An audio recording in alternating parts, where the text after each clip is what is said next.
The next presenter is someone who is currently transforming the hotel industry with robots, an entrepreneur focused on blue ocean markets, first-hand technology, and trends in blockchain services. Daniel Socias, co-founder of Wiongo, will share with us his thoughts on smart destinations, discussing the Smart Beach project. Daniel, the floor is yours.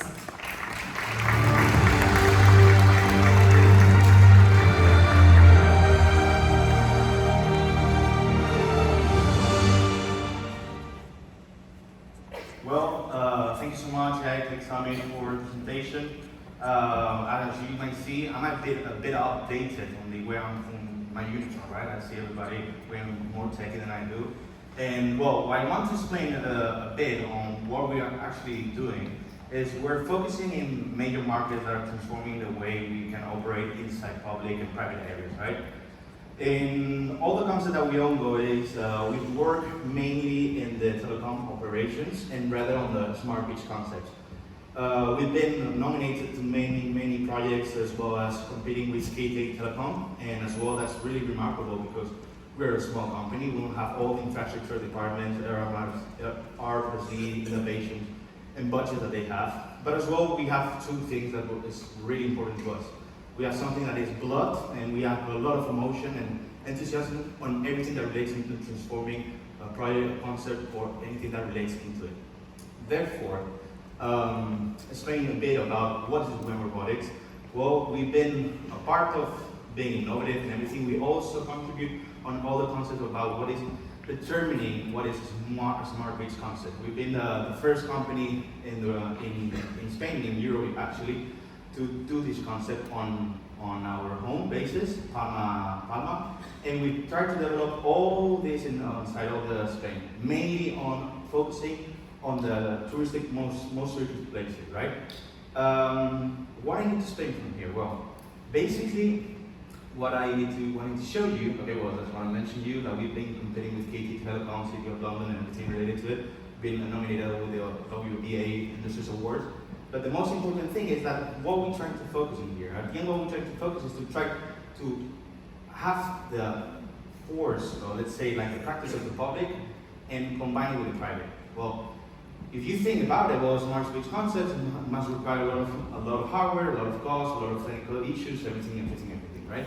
Well, indeed it happens. Well, how are we actually successful? Well, we're successful just in one case. We're offering everything for free for the community, for the municipality, for the government, and everything.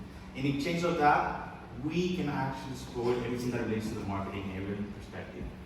This has been looked at business, not gonna lie, but it happened something that changes, the technology changes, and the concept of way of interpreting information changes as well.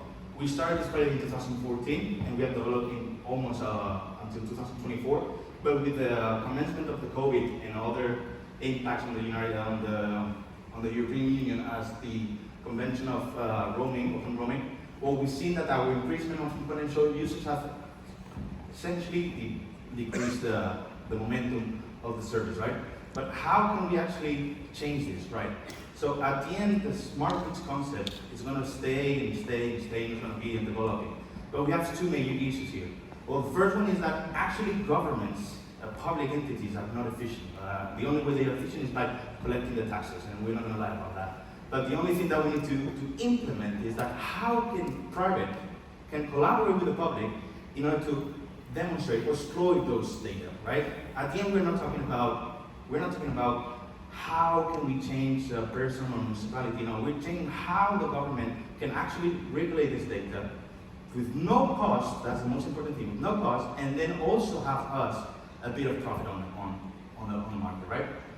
So at the end, obviously, as I mentioned to you, it's not only about the hardware, it's not only about the technical issues, it's about also providing the software, and all this software combined also with all the partners that we collaborate, we also input case of actions, how can we implement this, how can we transform the beach.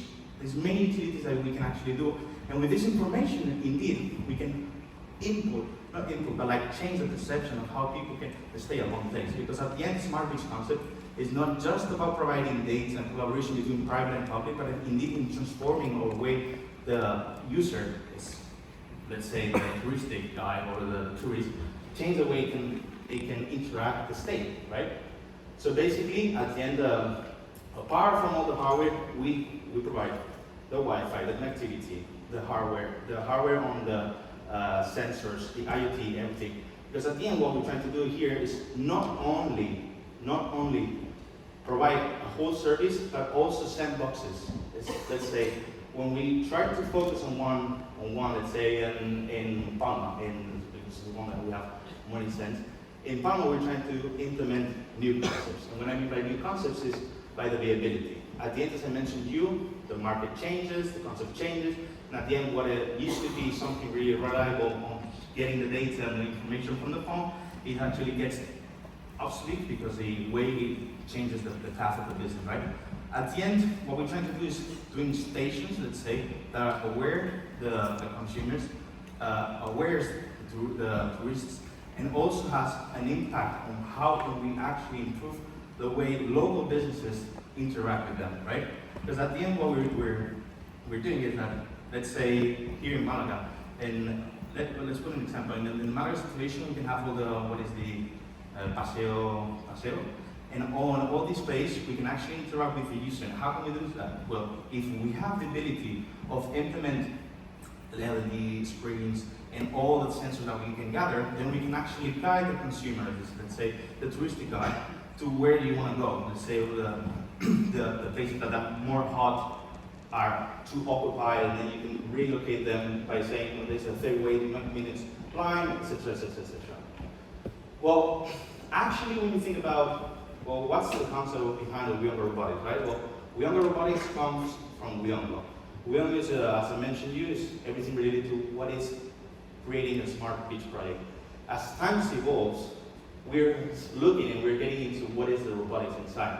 Well, robotics, MARs, and everything related to what's autonomous drivers inside the ecosystem, well, is the next new hot topic, right?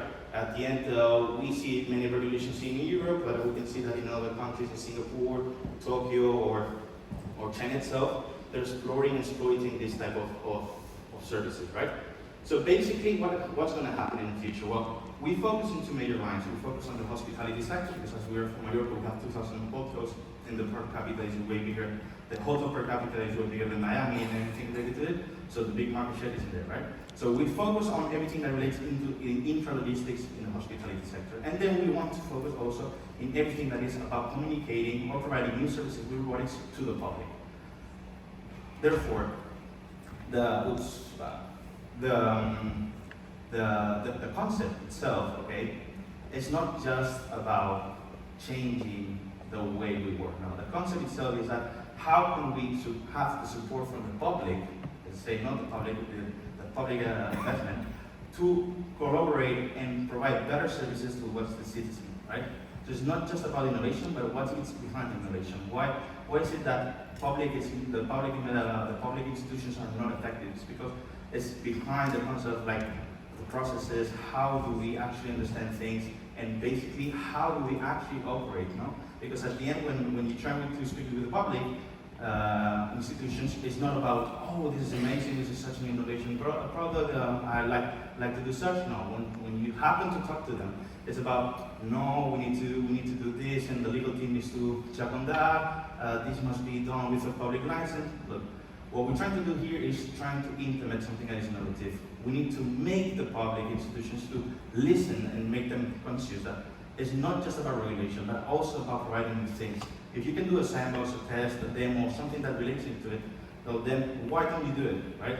And at the end, that's why it might sound crazy, but we do it for free. Because then we don't have we don't have all the, let's say, all the implements that regulations take to us, right? Because at the end, if you do a solicitation, and you need to do all the process of legal departments, all the listed publics, and everything related to it.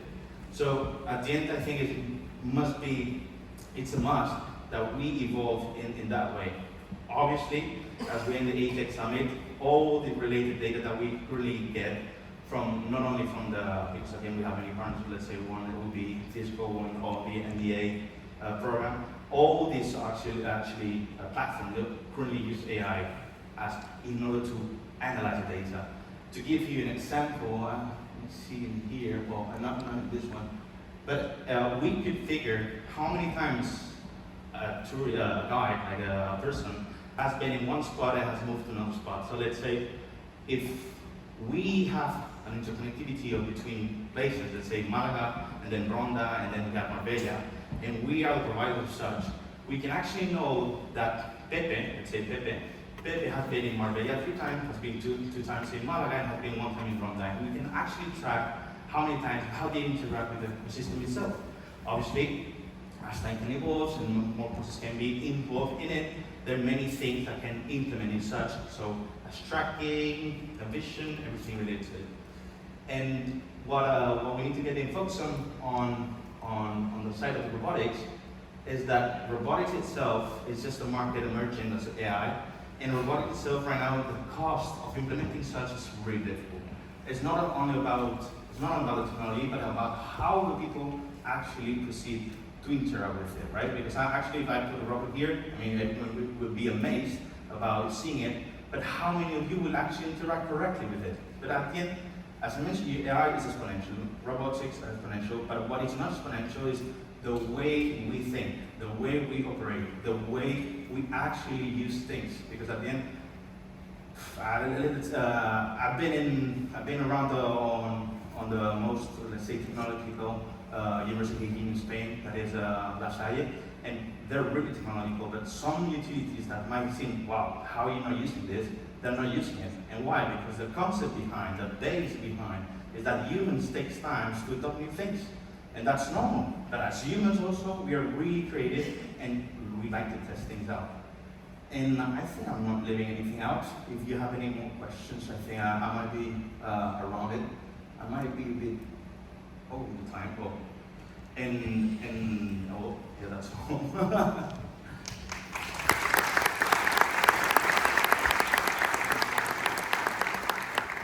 I'm sorry, maybe I rushed a bit.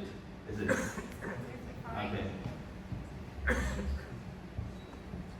You're actually right on time. Really? Yeah? Can they do it perfect? You're actually quite on time. We weren't even prepared for you to finish, but that means you were concise and managed to deliver everything. So let's get on with the questions and answers. Yeah, go ahead. What are some successful examples of smart destination initiatives around the world, and what lessons can you learn from them? Well, basically, I mean, as I've been presenting about it, obviously our Smart Beach concept has been one of the most prestigious that we have found in Europe, and that's one of the cases that we're here presenting as well. But smart concept as well, not only Smart Beach, we have seen really smart concept as the New York link. I don't know if you've been to New York link. All the tokens that you find is not just about providing a marketing tool, but it's also behind all the services that you can add on it. So sensors, metrics on the weather, metrics on the air, metrics on how many people passes by. So at the end, it's not just about providing one thing that it be for the consumer would be just the impact on the advertising, but rather into how can we support all the ecosystem that is behind. And another one, how can smart destinations balance the integration of technology with preserving the cultural and historical authenticity of a place? Well, I like the question, I'll be a bit crazy. Well, the actual smart cities or smart beaches, or how can we preserve, is as they mentioned in the panel, right? In this panel before, it's not just about changing one thing, but it's about making others, changing the way we operate as well. I think it was you that mentioned that. Sorry, I didn't know the name. But it is about the concept of the social, because at the end, we're humans, we produce humans that are for humans, and at the end, what is the most basic things about humans is communication and interaction. At the end, what we need to do is try to collaborate and not change the way we interact with things. You know what I mean? More or less? More or less. More or less. Well, the audience, whoever posed that question, will find you afterwards during the break. Perfect. And you'll continue Thank you the so much. discussion. Daniel, thank you very much.